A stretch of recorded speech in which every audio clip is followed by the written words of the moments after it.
Hey guys, so today I'm doing a bunch of welding on the International RATical Buildoffanddriveoff car, and I'm gonna try to get a lot of the seams all welded up and whatever.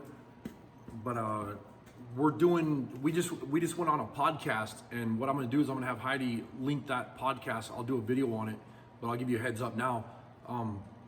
We did a podcast the other day that we were on, and it turned out pretty cool. It was a lot of fun, and I'll have her link that to the next video when we do a podcast video. And then tonight we're on another podcast, and then tomorrow morning we're on another podcast, and we're doing these podcasts talking about the International RATical Build-Off car and going to SEMA and the shop and stuff like that. It's kind of cool. I mean, it's fun to do.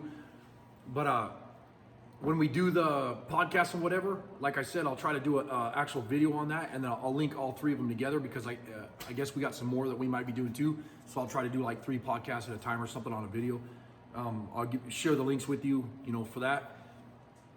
There's some cool channels out there, Sobering Restoration Services. Go check them out. They're in Canada. Real cool people. And then NZ Mopar, that's our other channel, and that's Glen. Go check his channel out. Eastern Metalworks in Canada. He's a young kid, Justin. He's a good, cool kid. Check out his channel. And Wayne's Body Shop, or Wayne's Garage in Australia. Go check his channel out. But anyways, I'm gonna go ahead and flip the camera around and do a bunch of welding today. I know, like, just watching somebody weld's probably kind of boring or whatever, but I got a lot of welding that I want to do on the car, and I'm gonna flip the camera around and I'll let you guys watch me weld, just to keep some content on the channel, keep me busy. I got a lot of stuff to do, so I figured I'll just flip the camera around and let you guys watch, where you can kind of see what I'm doing on the car and stuff, and try to get some progress done on it, because there's so much welding to do.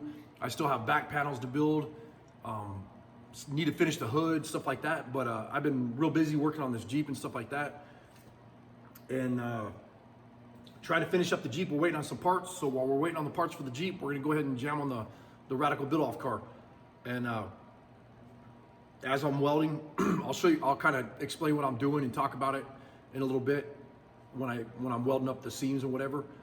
A lot of times I see guys, they'll start welding a seam on like a fender or something, and they'll just weld the whole damn thing, and then the fender's doing this. It gets warped real bad from the heat, and then when it cools, it stretches and moves around and whatever. And I'll kind of show you, how to keep from having that problem happen. But anyways, hope everybody's doing good. I'm gonna go ahead and flip the camera around, and I'll shut it off, get it all set back up again, and I'll start the camera when I get ready to start welding. One of the things that I see though, a lot of times when guys are welding, like you'll see me doing this a lot of times, is I'll wear a t-shirt when I'm welding, but it's only when I'm doing a couple spot welds. Anything like 45 minutes or more, it's fine to do it in a t-shirt or whatever, but you want to wear some kind of protective gear. I just have my sweatshirt on today. I didn't feel like wearing my big welding jacket. But anything like over 45 minutes or more, you'll start getting, like, when you're welding, below like this, you'll get all sunburnt real bad in here, and that's welder's flash. You'll get it, if you're watching the welds, you'll get welder's flash in your eyes. Well, you can also get welding burn or welding flash on the bottom parts of your arms and stuff. And this is real tender right here. So if you have a t-shirt on, and your t-shirt's pulled up, that tender part of your arm is going to get burnt like hell. I've had welding flash, welding burn on my neck, my face, and then it looks like a real bad sunburn in a couple days, and it just hurts like hell. You want to be real careful. Wear the big welding gloves. These are TIG welding gloves, and these are just the Hobart style. I wear those, and because you have a lot of dexterity with these ones, because they're really thin, so they're easy to work with. When you're picking up tools and stuff. And get a good quality helmet. This is a helmet, it's a KT Industries. I got this from L&M or Fleet Farms. I don't remember which one it was, but this one has the mode on the side of it where you can weld, and then instead of grabbing a pair of safety glasses and putting those on to grind, all you got to do is flip this button like that, and then it goes to grind, and then it takes your screen and goes clear, so that you can see through it really nice. And then it's a lot more protected. Your face is a lot more protected than a pair of safety glasses. But when you're welding, like I said, you want to wear some protective gear so that you don't get sunburn real bad from the welding burn or welding burn you know, because it's so bright, it's like intense. You know, it's like I said, it's like a real bad sunburn and it hurts really bad. But anyways, I'm gonna go ahead and start welding. I have my welder set on G. I'm using a MiG 135 Eastwood. It's set on G right now, and that's not real hot. That way you don't burn through. I'm doing nothing but spot welds. I'm not doing any welds. So everything that I'm doing is just gonna be quick little spurts, just spot, spot, spot. And I'm gonna do each one of those about 5 to 6 inches apart on each one of those spots. You don't ever wanna weld, you know, like a half inch or an inch, because that'll just start warping unless you're hammer welding. And I'll show you how to do that one of these days. But my welder is an Eastwood MiG welder 135. I'm using gas. It's 25% carbon, 75 argon. And it's set on G for the voltage. And it's on number 4 for the wire speed. And I'm using a 0.35 wire. And I'm gonna go ahead and I'll start spot welding some of this. Go, Lily. Come on, go. I don't want my dog to eat welding flash. But I'm gonna go ahead and start welding this, and let me get you guys closer.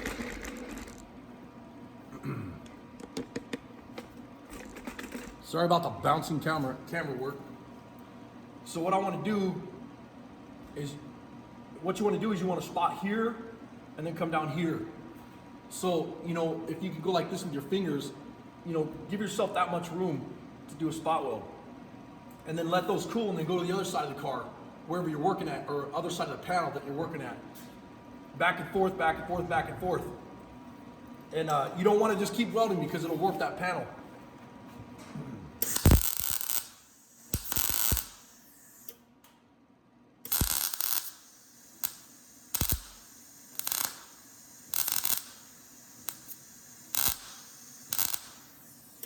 And what I'm doing is I'm getting a real hot spot weld on there, and then going about 6 inches and getting another real hot spot weld, and then coming down here about another 6 inches or so.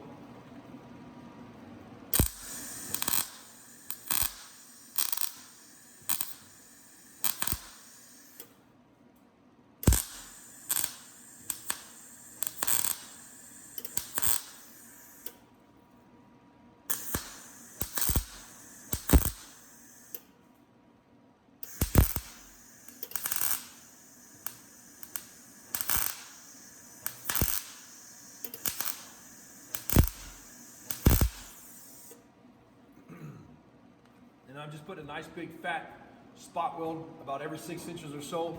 I'm letting it cool. And then instead of working on this panel, I'm gonna come over here and work on this panel now. And I'll bounce back and forth.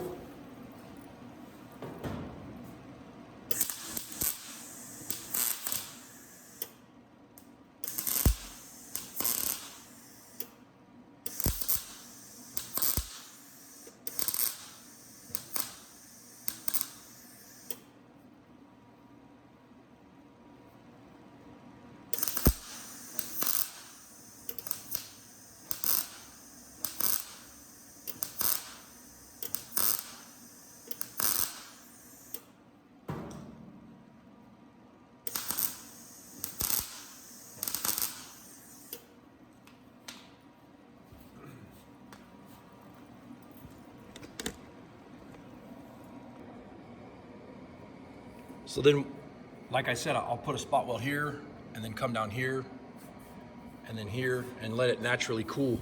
You could cool this with your air hose, or a lot of guys like to use water.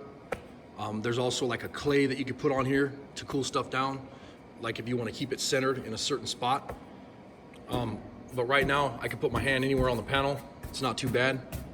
It's not real hot, so that's a good thing because it's not getting hot enough to warp the metal. And then what I'll do is when I start grinding this and cleaning this up, getting it metal finished or whatever, you know, I'll shoot some more video on that. Thanks for watching. And now that I'm not welding, I'll go ahead and show you what wire that I use. It's ER70S6, and it's just mild steel wire, and that's 0.35 or 0.9 millimeter. And that's part number 00674. And there's your brand. usforgemesserweldingwire. And like I said, that's a MIG 135 Eastwood. And you can see right here that I have the temperature knob at G.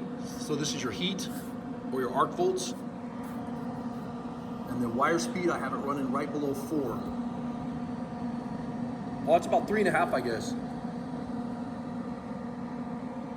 And that's your wire speed where the wire comes out of the stinger.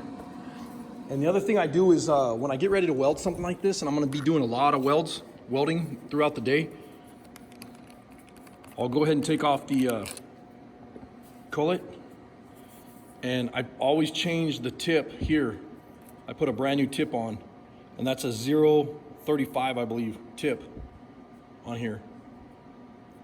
Put it on, snug it up, and then put your, they have some oil that you can put on the wire so that it comes out of the stinger really easy. Get this all oiled up, ready to go, and it welds super nice. I'm really happy with this welder though. I mean, it's been a good welder all these years.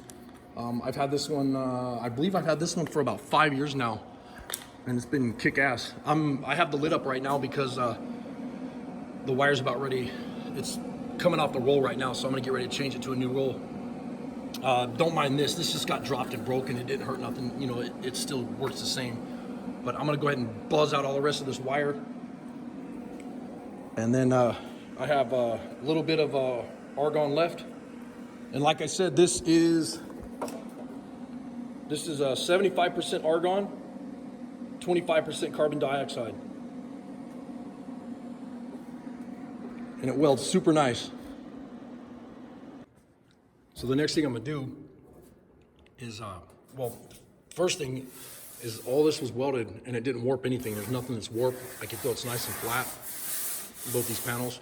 So what I'm gonna do now is I'm gonna carefully take a die grinder, and this has a 1/8 inch thick cutoff wheel, and I'm gonna just run that on the top of this weld right here, and do the same thing right here. I'm not going back and forth, I'm just doing this back and forth, not this way. And then I will take a grinder with a flapper sander disc and just kind of knock it off there. And then the third step is I will take a DA, an air DA, and kind of go over it. That way it'll be nice and smooth. And by the time I'm done, it'll be, you know, smooth enough where you take a little bit of filler and go over that weld and cover it up. So I'm gonna go ahead and get the die grinder going. I'll film a little bit of that, and then I'll kind of cut out the other stages. That way you guys don't have to listen to it, listen to the noise. I'll grind a little bit. I'm not gonna keep grinding though, like I said, because I don't want you guys, you know, you don't need to listen to all that noise. But I'm gonna use the die grinder and just use the edge of the disc, and this is an 1/8 inch disc. And wear safety glasses.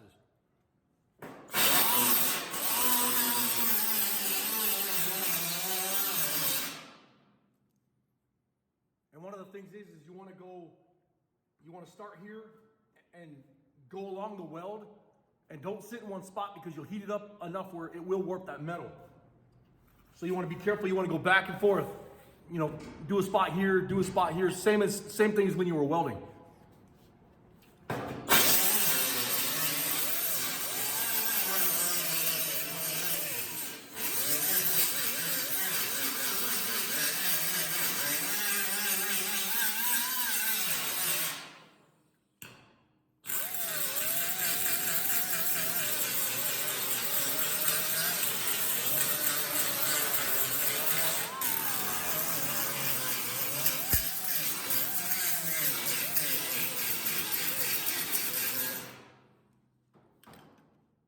It's really loud, so I'll go ahead and cut it off here and then get some of this done and then come back. So after running this die grinder on here and the side die grinder, 90 degree, then what I did is I took rolacs, or actually I went over it with the flapper sander first, and then I took the rolacs with 36 grit and went over that. And then now I'll go ahead and run over the top of it with the DA.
I found one spot right there that was a little bit lower where that weld was, so when I ground that with the grinder, it must have pulled it in just a little bit, but it feels good now.